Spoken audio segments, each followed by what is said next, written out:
ஆண்டவரும் இரட்சகருமாகிய இயேசு கிறிஸ்துவின் தூய நாமம் மகிமைப்படுவதாக.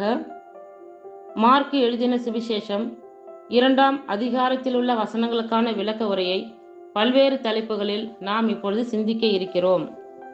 முடக்குவாதமுற்றவரை குணப்படுத்துதல். சில நாள்களுக்கு பின் இயேசு மீண்டும் கப்பர்நகூமுக்கு சென்றார். அவர் வீட்டில் இருக்கிறார் என்ற செய்தி பரவிற்று. பலர் வந்து கூடவே வீட்டு வாயில் அருகிலும் இடமில்லாமல் போயிற்று. அவர் அவர்களுக்கு இறை வார்த்தையை எடுத்துரைத்துக் கொண்டிருந்தார்.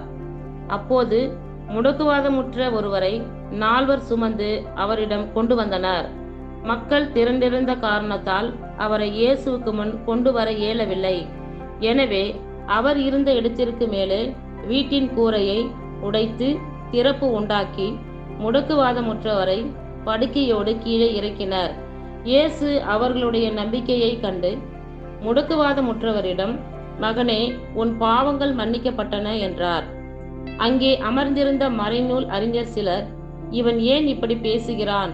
இவன் கடவுளை பழிக்கிறான். கடவுள் ஒருவரே அன்றி பாவங்களை மன்னிக்க யாரால் இயலும் என்று உள்ளத்தில் எண்ணிக்கொண்டிருந்தனர். அவர்கள் தங்களுக்குள் இவ்வாறு எண்ணுவதை இயேசு உடனே தம்முள் உணர்ந்து அவர்களை நோக்கி, உங்கள் உள்ளங்களில் இவ்வாறு எண்ணுவது ஏன்? முடக்குவாதமுற்ற இவனிடம் உன் பாவங்கள் மன்னிக்கப்பட்டன என்பதா, எழுந்து உன் படுக்கையை எடுத்துக்கொண்டு நட என்பதா? எது எளிது? மண்ணுலகில் பாவங்களை மன்னிக்க மானிட மகனுக்கு அதிகாரம் உண்டு என்பதை நீங்கள் அறிந்து கொள்ள வேண்டும் என்றார். எனவே அவர் முடக்குவாதமுற்றவரை நோக்கி, நான் உனக்கு சொல்கிறேன், நீ எழுந்து உன்னுடைய படுக்கையை எடுத்துக்கொண்டு உனது வீட்டுக்கு போ என்றார். அவரும் எழுந்து உடனே தம்முடைய படுக்கையை எடுத்துக்கொண்டு எல்லாரும் காண வெளியே சென்றார். இதனால் அனைவரும் மலைத்து போய், இதை போல நாம் ஒருபோதும் கண்டதில்லையே என்று கூறி கடவுளை போற்றி புகழ்ந்தனர். லேவியை அழைத்தல். இயேசு மீண்டும் கடலோரம் சென்றார். மக்கள் கூட்டத்தினர் எல்லாரும் அவரிடம் வரவே அவர் அவர்களுக்கு கற்பித்தார்.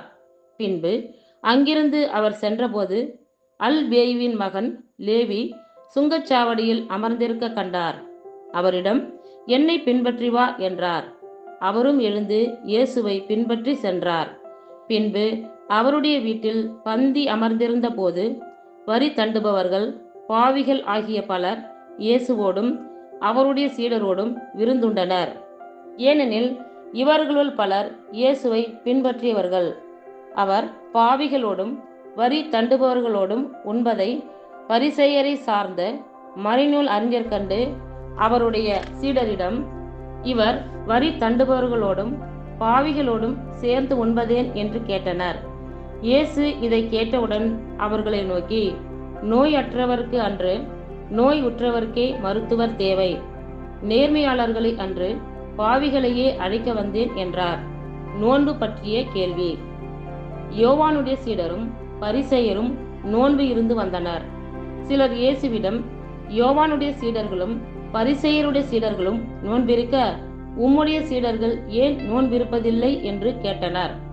அதற்கு இயேசு அவர்களை நோக்கி, மணமகன் தங்களோடு இருக்கும் வரை மண விருந்தினர் நோன்பு இருக்க முடியுமா? மணமகன் அவர்களோடு இருக்கும் காலமெல்லாம் அவர்கள் நோன்பிருக்க முடியாது. ஆனால் மணமகன் அவர்களை விட்டு பிரிய வேண்டிய நாள் வரும். அப்போது அவர்களும் நோன்பு இருப்பார்கள். எவரும் புதிய துணியை பழைய ஆடையில் ஒட்டு போடுவதில்லை. அவ்வாறு ஒட்டு போட்டால் அந்த புதிய துணி பழையதிலிருந்து கிழியும், கிழிசலும் பெரிதாகும். எவரும் புதிய திராட்சை ரசத்தை பழைய தோற்பைகளில் ஊற்றி வைப்பதில்லை. ஊற்றி வைத்தால் ரசம் தோற்பைகளை வெடிக்கச் செய்யும். ரசமும் தோற்பைகளும் பாழாகும். புதிய ரசம் புது தோற்பைகளுக்கே ஏற்றது என்றார். ஓய்வு நாளில் கதிர் கொய்தல்.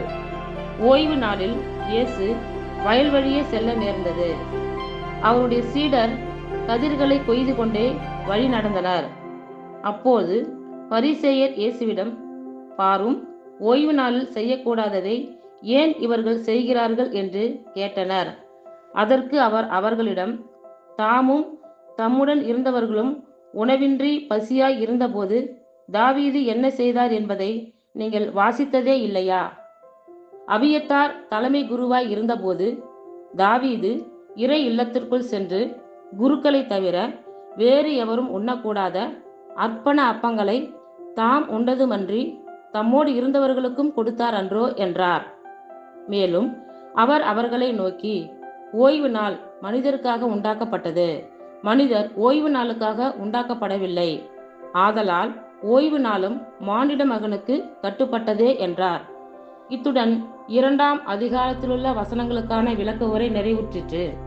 கர்த்தர் தாமே நம் எல்லோரையும் ஆசீர்வதிப்பாராக. ஆமேன்.